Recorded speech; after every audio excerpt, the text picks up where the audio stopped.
Hello, everyone. Chris Santiago with MMA Island. Today, I'm here with the former U23 world champion in wrestling. We have on the undefeated Savage, now fighting out of Sanford MMA. We have on the relentless Richie Lewis. Richie, how's it going today? Going good. Excited to talk to you again. Thanks for taking the time as always. Before we kick things off, how did your Valentine's Day go with your girl, with your wife? My Valentine's been really good, man. It was her birthday the week before, so we went down to Miami. We moved up to Coconut Creek since we moved to Sanford, so we haven't been down there in a while. We got some really good sushi, probably the best sushi I ever ate at Uchi, Miami. Took her shopping a little bit, got her some Como de Garçons with the heart. It was kind of a birthday Valentine's together. Some flowers. I think that's where the flowers at, baby. Oh, right here. I'll show you on my plate. It might be a little dead, but they used to look really nice. They still look kind of nice, right? Nice, man. Nice. So is it safe to say that Richie Lewis is a romantic? Oh, for sure, man. I'm a killer in the cage, but when it comes to my family, I'm definitely a lover. Mm-hmm. And you're a very good teammate too. As you know, I saw that some of your teammates at Logan Storley and Chas Skelly, they got the wins yesterday. Seeing them shine, does that make you even hungrier to get that win on March 4th? Yeah, man. I think the camaraderie is also awesome. It's something that has been, I don't want to say new to me at Sanford, but it's been very authentic and very true at Sanford.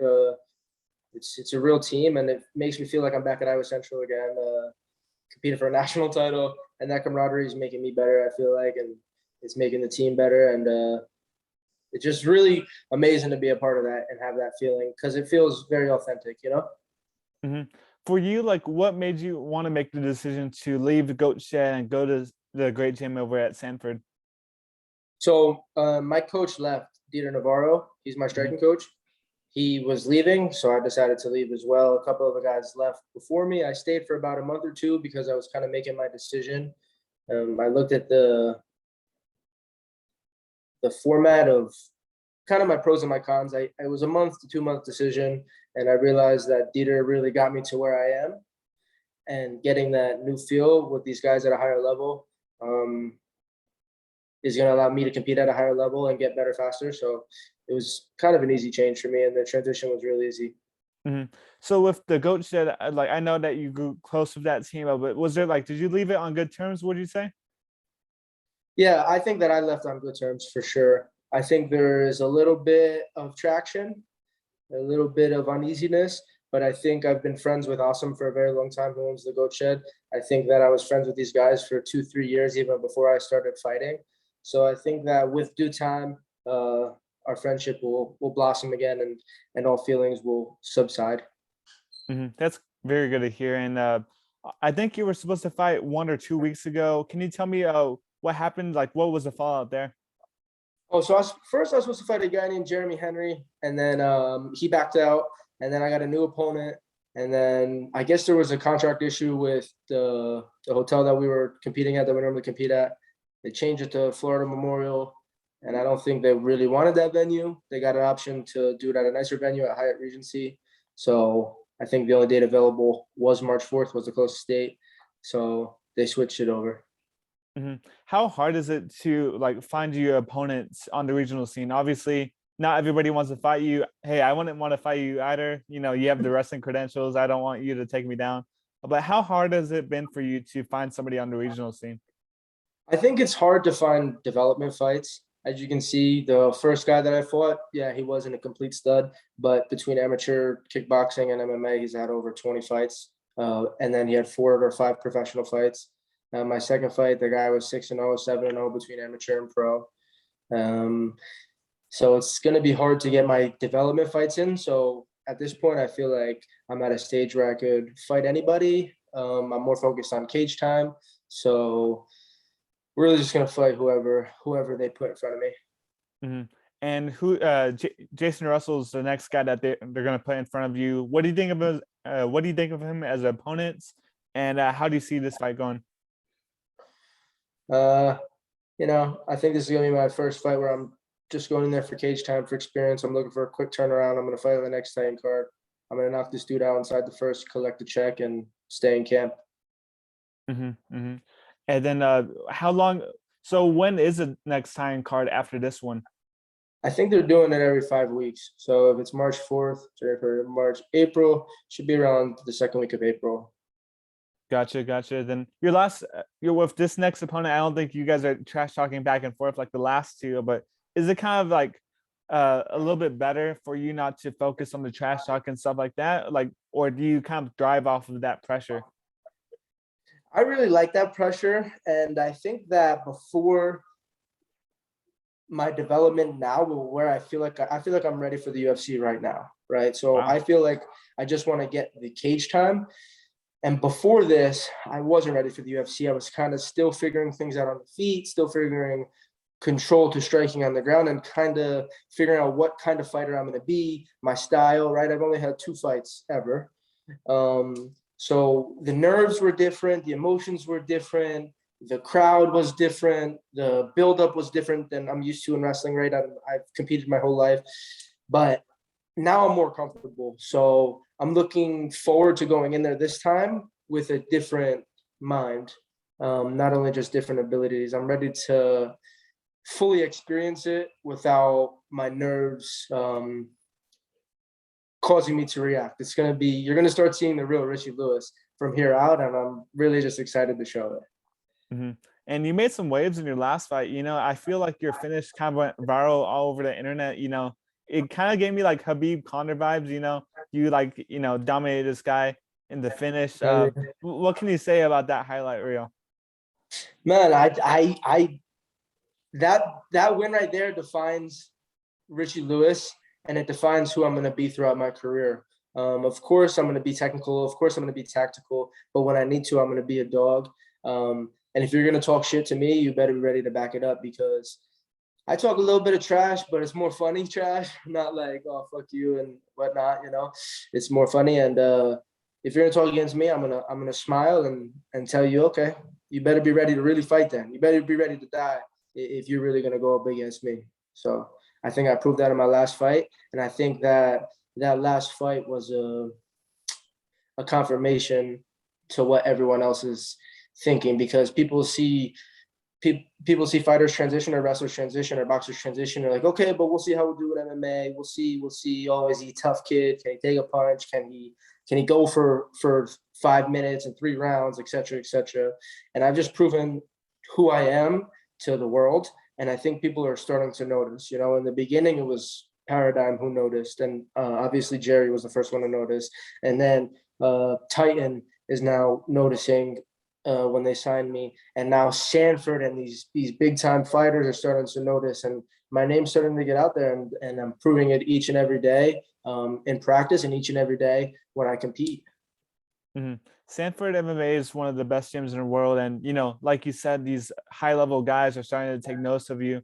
Who are some of your sparring partners that you're continuing to work with over there at Sanford? So, I mean, just last week, I'm training with Jared Gordon, Sean Soriano, Delano Taylor, who's the current champ at Titan. Lance Palmer stopped by. Dre the Bully, who was the PFL champ. Ian Gary, I'll go with him every once in a while. He's a little bit bigger than me. Talk to him a little bit about technique after practice. Those are pretty much the bigger names that I go with. I went with Gilbert Burns once the other day. I don't go with him too often, but I would like to start going with him more. Herbert Burns, I box with him a little bit. That dude is probably the strongest 45-pounder I've ever felt. He's a real strong dude. Have you met my friend Dustin Lampros yet? Scrappy? Oh, of course, that's my dog too. We don't train too much, but he's a really cool guy. Awesome, man. I mean, he definitely knows his way around Greek food. So if you want any Greek food, just hit him up, man. Really? Yeah. Jerry's Greek as they come. Drosmos Galisanos. We love Greek. We love Turkish. That Aegean Sea blend is kind of our favorite food to eat. Mm-hmm. How's the move been from Miami? I believe you were in Miami, then you're now in Deersfield Beach. How's the move been? It's been good, man. So as you know, Miami's very fast paced. So that's the life I was living, was a very fast paced life. And while I was developing, I was still going out, partying, focused on business and things like that. And now that in Coconut Creek, Deerfield Beach. I'm focused more on family, and I'm really focused more on just my career, just the fighting. I'm kind of taking this year to really put my head down and work, because I know in 12 months from now, I'm going to be in the UFC. So I know that this year is the most important year of my life, because this is the year that I really have to get as good as I can before I take it to the big show. Mm-hmm. And you're not just getting better in the octagon, but you're also getting better outside of it, marketing yourself, marketing your brand. Tell me a little bit more about the business endeavor with Aper Fitness.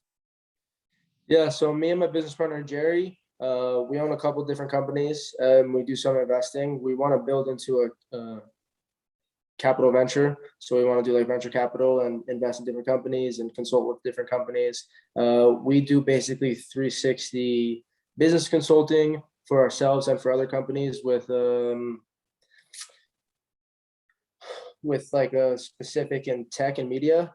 Obviously, you see Aper Fitness. So everything that we produce for Aper Fitness, we draw, create, manufacture, sample, sell, photo shoot, video shoot. It basically has all of our expertise into one. Obviously, it's running an entire business. And then we have separate contracts with different, let's just say, businesses, gyms, green drop compression.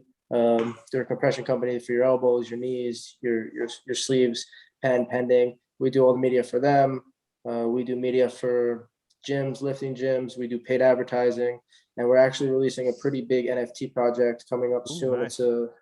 It's called Our Gateway. We're starting it off as a trading card game. It's going to be a play to earn, and then we're going to move into more of a .io, where if you own the NFT, you can use it as a digital asset to play the trading card game. We're going to have a Tekken style game, and then you're going to earn something called G-Coin, which is Our Gateway, and Jerry is the creator of Our Gateway. So you're going to be able to earn the coin, earn the NFTs, and we actually have a lot of big names signed. I don't know if you've seen it. We've been releasing the names. We'll continue to release the names, but we've got a champion signed with us from a major promotion that's going to be promoting it here soon. We have Olympians promoting it. We have TikTok stars with millions of followers that are jumping on board. We have Rodrigo Lorenzo, who was our main artist. He just signed to one championship. He's drawing artwork for us. Rob Nix, guys that work with Marvel, Star Wars. So it's our all-in project.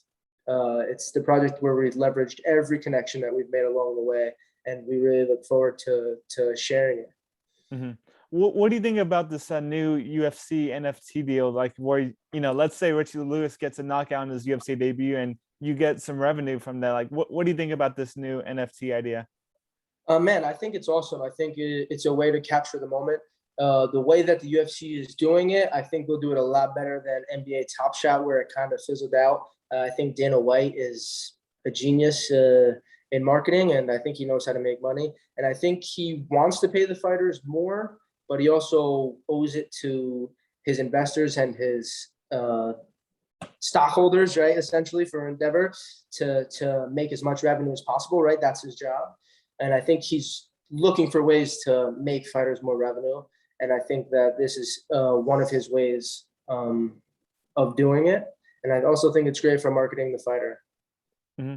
Awesome to hear. Then you said that you're going to be in the UFC like about a year from now. How many fights would you like to squeeze in before that UFC debut, to get that experience going? I definitely want to do at least 4 fights this year. So Wow. I'm going to try to fight every 2 months and definitely every 3 months. Mm-hmm. And with this fight camp, what music are you listening to like on repeat ahead of this next fight? My girlfriend has been playing some reggaeton, El Telefono, Yo Voy. So I kind of listen to whatever she wants. And then my son's been making us listen to the Spider-Verse soundtrack. So Ooh, that's a good one. Memories, Mm-hmm. I don't really have a choice. But when I do have a choice, I'll definitely listen to gangster rap. Nice. And then what music are you gonna walk out to when you when the bright lights hit Richie Lewis at on March 4th? Let me see. I think I got it in here. What song am I coming out to? I might come out to DMX, One More Road to Cross. Ooh, okay. Man, I got a whole list of songs that I'm gonna come out to throughout my career that I've done in pivotal moments, because I've always felt like I'm a creative, If I wasn't a fighter, honestly, I would want to be like an artist. I'd want to be whether I'm designing clothes, I'm singing, I'm producing. I like art, and music is a very, very forefront in my life because it takes my mind and my body to a certain place that I wouldn't be able to get without it, with the vibrations and the rhythm, and it really soothes my soul, man. So if you're a fan of me, you should definitely listen to every one of my walkout songs. So are you gonna make like your own promotions like Savage Records? Is that something that we should expect to see from you? Man, I don't know what the future holds. I definitely want to have my hands in a lot of pots, but I also want to stay focused. So right now we're just focusing on my fight career, this NFT project, and Aper Fitness. I'm focused mainly on my career. Jerry's focused mainly on our gateway, and we're kind of both averting our attention to Aper Fitness. We're actually hiring out our first official worker right now. My girl does the shipping and everything, but yeah, so I don't know if we're gonna do Savage Records, but I definitely want to do some type of hospitality. I think that's my thing when I get bigger, you know. hmm And when you get into the UFC, because it's not a matter of if, it's a matter of when. I believe in your case, how big would that move be for you, yourself, your business, your brands? Like, how big of it would it be for Richie Lewis? Yeah, so my whole thing is obviously I want to make a lot of money in the UFC, but I want to more grow my brand in the UFC because if the UFC is paying me 12 and 12 on my first contract, I want to be making $50,000 on the back end of that fight through selling t-shirts, through the promotion, through the clicks that I'm gonna get, you know. hmm So the UFC money is one thing, and the the back end is another thing, and that's where we really look to leverage because a lot of fighters, sure there's negotiations and whatnot, but at this point in the UFC, contracts are fairly standard. You can maybe negotiate 20-30%. I think the negotiations are more catered towards getting on pay-per-view cards, getting on Madison Square Garden, or being on the card under a big name when you're first coming up, or getting the right fights, right? I think that's where the negotiation lies. So that's what we're going to be doing with the UFC, I think. And then my team is going to be making the bread on the back end, you know?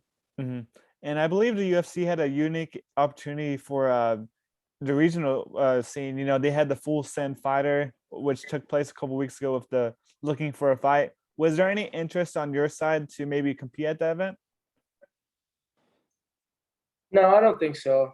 Uh, right now, really, the only focus is to become the best fighter possible. Obviously, getting exposure is cool right now, but we'll get exposure 1 year from now. I'll do another year of this grind, and then once I'm really ready, I'll be ready for whatever exposure comes my way. Kind of, the opportunity cost right now is too high to take super high risks. And a year from now, I think that I'll be in a different position and be able to do whatever the best opportunity is possible, you know? hmm For sure, for sure. And I think that's all the questions I have for you, Richie. I just want to thank you again for the time. Is there anything that you want to say to the fans out there watching? Any sponsors that you want to shout out? Uh, Richie Savage, Aper Fitness, our gateway. Go check it out. Awesome. Thanks so much, Richie. All right, man. Nice talking to Chris. You too.